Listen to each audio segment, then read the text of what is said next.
Le monde te brisera, à moins que tu ne deviennes impitoyable. Machiavel. Tu crois encore que le monde est un terrain neutre, un espace où les règles sont les mêmes pour tous, où la bonté finit toujours par triompher. Mais si je te disais que cette croyance, aussi noble soit-elle, est précisément ce qui te rend vulnérable, si je te disais que le monde ne brise pas les faibles par hasard, mais qu'il sélectionne, lentement, silencieusement, ceux qui refusent de voir sa vraie nature, alors écoute bien, parce que ce que tu vas entendre n'est pas confortable. Ce n'est pas une vérité douce, c'est une vérité tranchante, une vérité que peu osent affronter, et encore moins accepter. Le monde ne récompense pas la gentillesse, il l'exploite, il ne protège pas la naïveté, il la consomme, et surtout, il ne pardonne pas l'ignorance des règles invisibles qui le gouvernent. Tu peux être sincère, loyal, honnête, et pourtant être écrasé, ignoré, manipulé, remplacé. Pas parce que tu es mauvais, mais parce que tu refuses de devenir dangereux, parce que tu refuses d'accepter une réalité simple, presque brutale. Dans un monde où tout est rapport de force, celui qui ne sait pas être impitoyable devient une proie. Niccolò Machiavelli n'a jamais écrit pour les faibles. Il n'a jamais cherché à rassurer, il a observé, il a disséqué le pouvoir comme un chirurgien dissèque un corps. Et ce qu'il a vu, c'est que les hommes ne sont pas guidés par la morale, mais par l'intérêt, la peur, le désir et la domination. Il a compris que ceux qui survivent ne sont pas les plus vertueux, mais les plus lucides. Ceux qui acceptent de voir ce que les autres fuient. Ceux qui osent devenir froids quand le monde devient cruel. Mais attention, être impitoyable ne signifie pas devenir un monstre. Ce n'est pas abandonner ton humanité. C'est apprendre à la protéger. C'est comprendre quand être doux et quand être dur. C'est savoir fermer ton cœur au bon moment, non pas par haine, mais par lucidité. Parce que le monde, lui, n'hésitera jamais à te fermer le sien. Tu l'as déjà ressenti, n'est-ce pas? Cette sensation étrange d'avoir été trop bon, trop ouvert, trop confiant, et d'en avoir payé le prix. Cette impression d'avoir donné sans retour, d'avoir été honnête dans un environnement où le mensonge était récompensé, d'avoir cru en des règles que personne d'autre ne respectait vraiment. Et à chaque fois, une question silencieuse s'impose. Est-ce que je dois changer? Est-ce que je dois devenir comme eux? La vérité, c'est que tu n'as pas besoin de devenir comme eux, mais tu dois comprendre comment ils fonctionnent. Tu dois apprendre leurs mécanismes, leurs stratégies invisibles, leurs jeux silencieux. Parce que tant que tu restes dans l'ignorance, tu joues une partie dont tu ignores les règles. Et dans ce jeu, ceux qui ignorent les règles finissent toujours par perdre. Dans cette vidéo, tu ne trouveras pas de discours naïf sur la bonté universelle. Tu ne trouveras pas de promesses confortables. Tu vas plonger dans une vérité plus ancienne, plus froide, mais infiniment plus libératrice. Une vérité qui te permettra de ne plus être une victime inconsciente. Une vérité qui t'apprendra à voir les choses telles qu'elles sont, et non telles que tu aimerais qu'elles soient. Alors si tu es prêt à regarder en face ce que la plupart refusent de voir, écris en commentaire cette phrase simple, mais puissante. Je choisis de voir la réalité. C'est un acte, un engagement. Parce qu'à partir du moment où tu vois, tu ne peux plus revenir en arrière. Abonne-toi maintenant, parce que ce que tu vas découvrir ensuite va profondément changer ta manière de penser, d'agir et de te positionner dans le monde. Like cette vidéo si tu sens déjà que quelque chose en toi commence à se réveiller. Et surtout, reste jusqu'à la fin. Parce qu'il y a une vérité que très peu de gens osent affronter. Une vérité silencieuse, mais capable de transformer entièrement ta vie. Ce que tu es sur le point d'entendre, ce n'est pas un simple enseignement, c'est un basculement. Ce que tu ressens en ce moment, ce léger inconfort, cette tension entre ce que tu croyais vrai et ce que tu commences à percevoir, ce n'est pas un hasard. C'est le début d'une fissure dans ton ancienne vision du monde. Et derrière cette fissure, il y a une réalité que peu de gens prennent le temps d'explorer, parce qu'elle dérange, parce qu'elle oblige à abandonner certaines illusions confortables. Pour comprendre pourquoi le monde agit ainsi, pourquoi il récompense certains comportements et en punit d'autres, il faut remonter bien avant toi, bien avant notre époque. À une période où les règles du pouvoir étaient plus visibles, plus brutes, moins maquillées par les discours modernes. À la Renaissance, dans une Italie fragmentée, instable, traversée par les guerres, les trahisons et les luttes d'influence. Niccolò Machiavelli observe un phénomène troublant. Ceux qui survivent et dominent ne sont pas les plus vertueux ni les plus aimés, mais ceux qui comprennent les mécanismes profonds du comportement humain. ceux qui savent manipuler la perception, contrôler leurs émotions, anticiper les intentions des autres et agir sans hésitation lorsque la situation l'exige. Machiavel ne crée pas ces règles, il ne les invente pas, il les révèle, il met en lumière une dynamique déjà présente, mais que la morale collective préfère ignorer. Dans son analyse, il distingue deux forces fondamentales qui gouvernent les hommes, la peur et le désir. Le désir de posséder, de s'élever, de dominer, et la peur de perdre, d'être remplacé, d'être humilié. Ces deux forces, souvent inconscientes, dictent une grande partie des comportements humains. Et lorsque tu regardes le monde avec cette grille de lecture, tout devient plus clair. Les conflits, les rivalités, les trahisons ne sont pas des anomalies. Ce sont des manifestations naturelles de cette tension permanente entre désir et peur. Mais au fil du temps, ces vérités ont été recouvertes par des discours plus rassurants. Les sociétés ont construit des récits basés sur la morale, l'égalité, la justice, des valeurs essentielles pour maintenir un équilibre collectif. Pourtant, ces récits ont aussi créé une illusion dangereuse, celle que ces principes gouvernent réellement les interactions humaines à tous les niveaux. En réalité, ils coexistent avec une autre couche, plus profonde, plus instinctive, une couche où les rapports de force continuent d'exister, silencieusement. C'est là que naît le malentendu moderne. Tu grandis avec des principes nobles, on t'apprend à être honnête, à faire confiance, à être gentil, mais on ne t'apprend pas à te défendre contre ceux qui ne suivent pas ces règles. On ne t'apprend pas à reconnaître les signaux faibles, à détecter les manipulations, à comprendre les jeux d'influence. Résultat, tu entres dans un monde où certains jouent un jeu dont tu ignores les règles. Et dans ce décalage, tu deviens vulnérable. Ce savoir n'a pas été totalement oublié par hasard. Il a été mis de côté, édulcoré, parfois même diabolisé. Parce qu'il dérange, parce qu'il remet en question l'image que les sociétés veulent projeter d'elles-mêmes.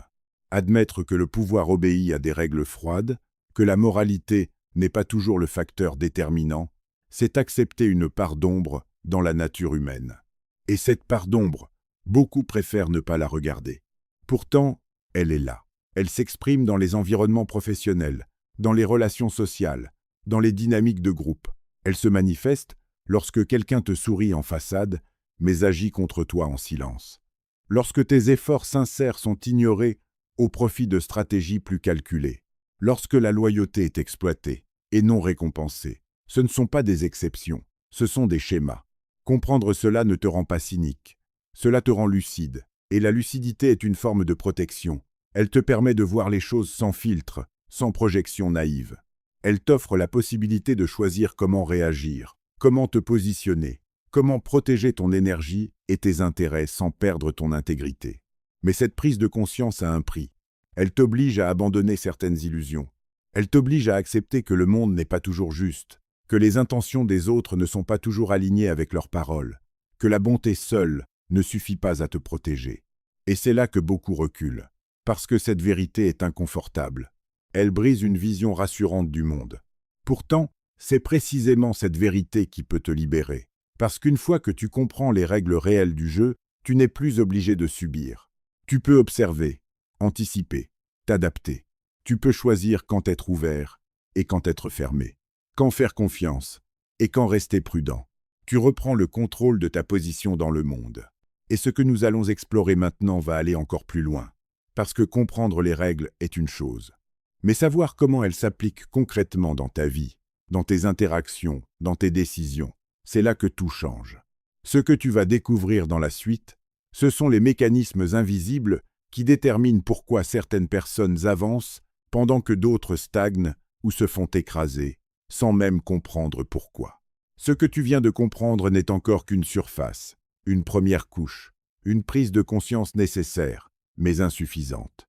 Parce que voir les règles ne signifie pas encore savoir les utiliser. Et c'est précisément là que la majorité échoue. Ils entrevoient la vérité, puis retournent à leurs anciens réflexes. Ils comprennent intellectuellement, mais continuent d'agir émotionnellement. Et dans cet écart, le monde les rattrape. Alors maintenant, nous allons plonger dans les mécanismes invisibles. Ceux qui ne se voient pas, mais qui dirigent silencieusement les interactions humaines. Ceux qui font que certaines personnes imposent leur présence sans parler, tandis que d'autres, pourtant compétentes, restent ignorées. Ceux qui expliquent pourquoi certains avancent, et pourquoi d'autres se font écraser sans comprendre ce qui leur arrive. Le premier mécanisme que tu dois intégrer est brutal dans sa simplicité. La perception compte plus que la réalité. Tu peux être intelligent, mais si tu parais hésitant, on te jugera faible. Tu peux être compétent, mais si tu sembles incertain, on te considérera comme remplaçable.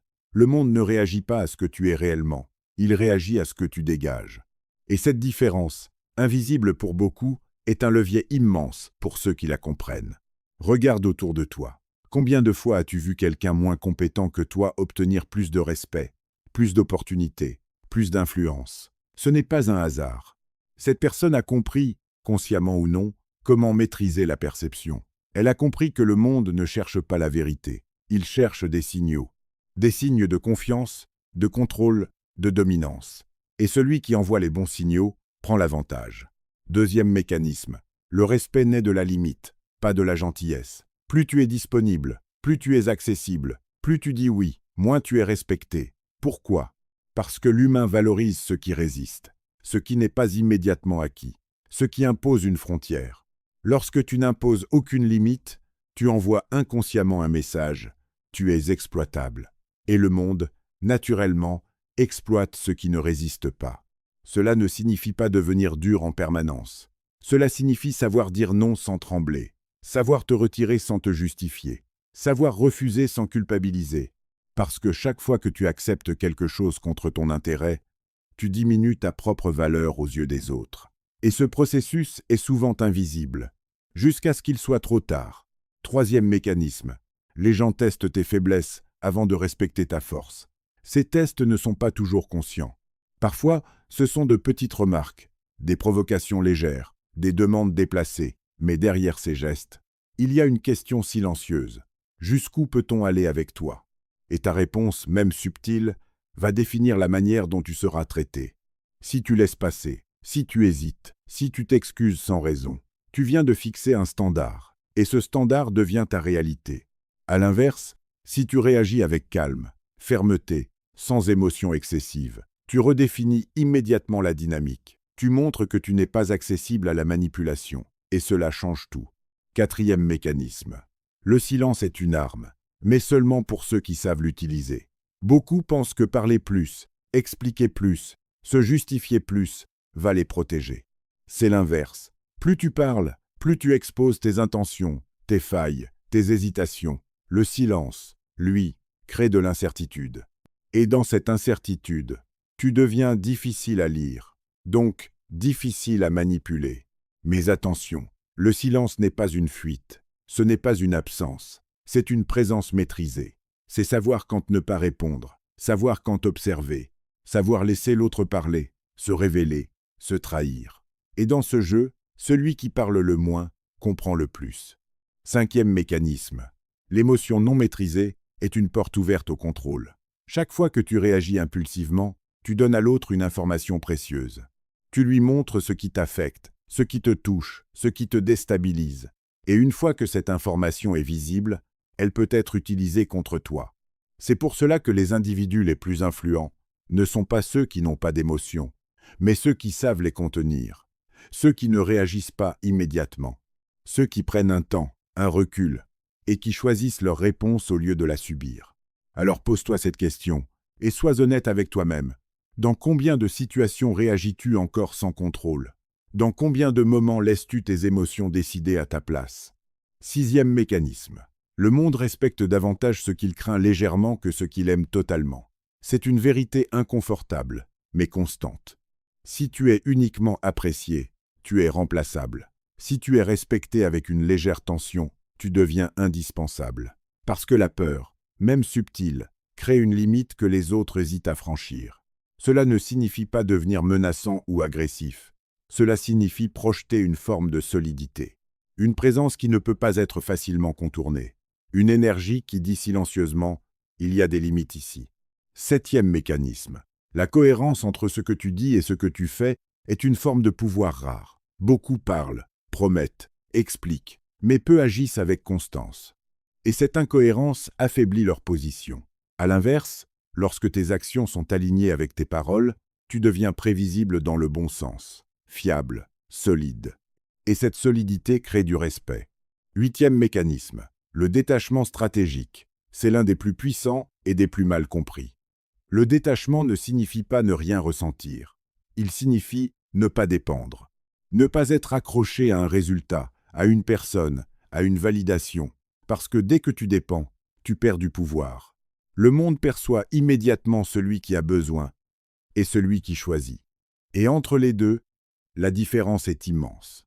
Celui qui choisit impose sa valeur. Celui qui a besoin la négocie. Neuvième mécanisme.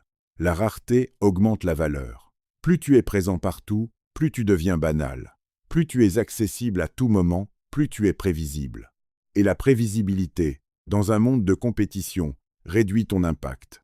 À l'inverse, lorsque ta présence est maîtrisée, mesurée, choisie, elle devient remarquée, attendue, respectée. Dixième mécanisme. La capacité à dire moins que nécessaire. Ce que tu ne dis pas est parfois plus puissant que ce que tu dis. Parce que ce que tu laisses dans l'ombre crée une tension, une curiosité, une incertitude. Et dans cette zone floue, tu gardes le contrôle. Mais ce n'est qu'un début. Parce que derrière ces mécanismes visibles, il existe des couches encore plus profondes, des paradoxes, des pièges, des illusions modernes qui donnent l'impression de comprendre, alors qu'en réalité, elles t'éloignent encore plus du pouvoir réel. Et c'est là que les choses deviennent réellement intéressantes et dangereuses. Ce que tu as découvert jusqu'ici pourrait te donner une impression dangereuse, celle de comprendre. Mais comprends bien ceci. Comprendre les mécanismes ne te protège pas encore. Beaucoup s'arrêtent là. Ils analysent, ils observent, ils décortiquent, mais ils n'intègrent rien. Et dans ce monde, la connaissance non incarnée est inutile. Elle te donne l'illusion de puissance, sans jamais te rendre réellement puissant. Alors maintenant, il est temps de franchir la dernière étape, celle que peu atteignent, celle où la lucidité devient action, où la compréhension devient transformation, où tu cesses d'être un observateur pour devenir une force. Mais avant cela, il faut briser une illusion fondamentale. Tu crois peu, être qu'en devenant plus conscient, ta vie va devenir plus simple. C'est faux. Elle devient plus claire, mais aussi plus exigeante, parce que tu ne peux plus prétendre ne pas voir. Tu ne peux plus te cacher derrière l'innocence ou la naïveté. Tu deviens responsable de ta position, de tes choix, de tes limites. Et c'est ici que commence la véritable impitoyabilité. Pas celle que l'on imagine, faite de froideur ou de violence, mais une impitoyabilité intérieure, une capacité à ne plus te trahir toi-même, à ne plus accepter ce que tu sais être mauvais pour toi, à ne plus négocier ta valeur pour éviter un conflit, une perte ou un inconfort. Le premier principe de cette transformation est simple, mais radical. Coupe ce qui te diminue. Cela peut être une relation, une habitude, un environnement, une manière de penser. Tant que tu restes attaché à ce qui t'affaiblit, tu restes accessible à la domination. Et ce lien, même invisible, agit comme une chaîne. Mais couper ne signifie pas fuir. Cela signifie choisir. Choisir de ne plus donner ton énergie là où elle est gaspillée. Choisir de ne plus nourrir des dynamiques qui te tirent vers le bas. Et surtout, accepter la solitude temporaire qui accompagne ces décisions. Parce que oui, devenir solide isole, pas définitivement, mais suffisamment pour tester ta détermination. Le deuxième principe est la maîtrise de ta présence. Chaque fois que tu entres dans une pièce, chaque fois que tu interagis avec quelqu'un, tu envoies des signaux. Ton regard, ton silence, ta posture, ton rythme, tout parle avant même que tu ouvres la bouche. Et ces signaux déterminent comment les autres vont te traiter. Travaille ton calme, pas un calme forcé, mais un calme construit, celui qui vient d'une stabilité intérieure, celui qui ne dépend pas de l'extérieur. Parce que dans un monde agité, celui qui reste stable devient immédiatement une référence, une ancre. Et cette stabilité crée du respect sans effort. Le troisième principe est la gestion stratégique de ton énergie. Tu n'as pas besoin d'être partout, tu n'as pas besoin de répondre à tout, tu n'as pas besoin de prouver constamment ta valeur. Au contraire, plus tu cherches à prouver, plus tu montres que tu doutes. Apprends à te retirer, à observer, à intervenir uniquement lorsque c'est nécessaire. Parce que la puissance n'est pas dans l'agitation, elle est dans la précision. Et celui qui agit peu mais juste, marque plus que celui qui agit beaucoup sans direction. Le quatrième principe est la tolérance au conflit. Tant que tu cherches à éviter les tensions, tu restes manipulable. parce que certains utiliseront justement ton besoin de paix pour te contrôler. Ils pousseront, testeront, insisteront, jusqu'à trouver la limite que tu refuses de poser. Accepte que le respect passe parfois par l'inconfort, par un non ferme, par une position claire, par une opposition calme mais inébranlable. Et tu verras quelque chose de surprenant. Ceux qui te respectent vraiment resteront, les autres disparaîtront. Et ce filtrage, aussi dur soit-il, est nécessaire. Le 5e principe est le détachement des résultats immédiats. Le monde moderne t'a conditionné à vouloir des réponses rapides, des validations instantanées, des résultats visibles. Mais le vrai pouvoir se construit dans le long terme, dans la répétition, dans la constance silencieuse. Lorsque tu agis sans dépendre du résultat immédiat, tu deviens imprévisible. Tu n'es plus contrôlé par la récompense ou la peur de perdre. Et cette liberté intérieure est l'une des formes de pouvoir les plus rares. Alors écris en commentaire cette phrase et ressens-la pleinement. Je ne me trahis plus. Parce que tout commence là. Pas dans ce que les autres te font, mais dans ce que tu acceptes de toi-même.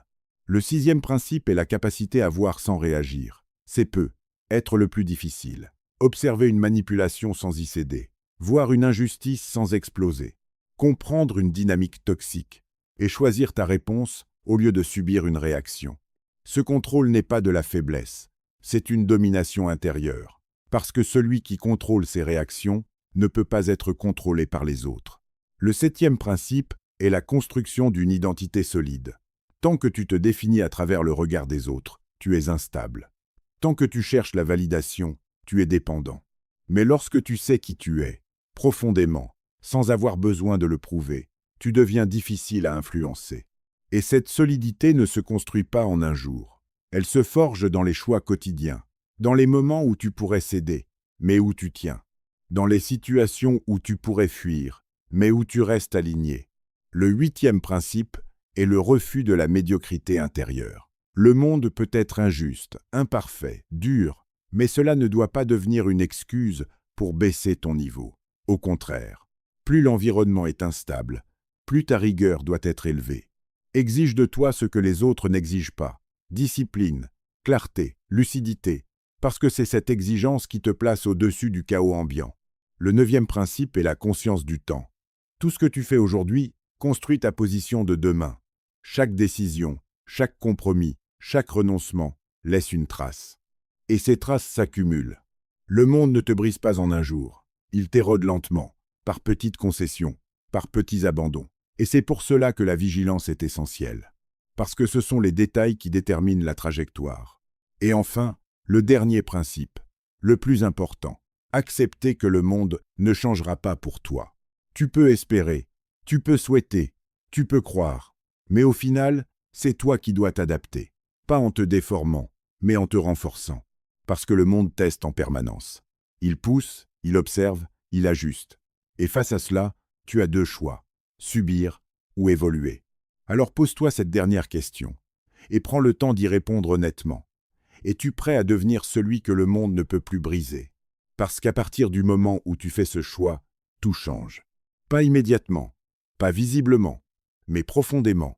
Et une fois ce processus enclenché, il n'y a pas de retour en arrière. Tu ne vois plus les choses de la même manière. Tu ne réagis plus de la même façon. Tu ne te positionnes plus comme avant.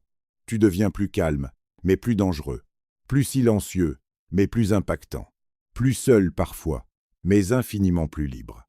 Et c'est là que réside la vérité que peu osent affronter. Ce n'est pas le monde qui décide de te briser, c'est ton refus de devenir plus fort qui le permet. Si ce message t'a touché, abonne-toi maintenant, parce que ce que tu viens d'entendre n'est qu'une porte. Et derrière cette porte, il y a encore des vérités que personne ne t'a jamais dites. Aime cette vidéo si tu refuses de rester aveugle. Et surtout, reste lucide. Toujours.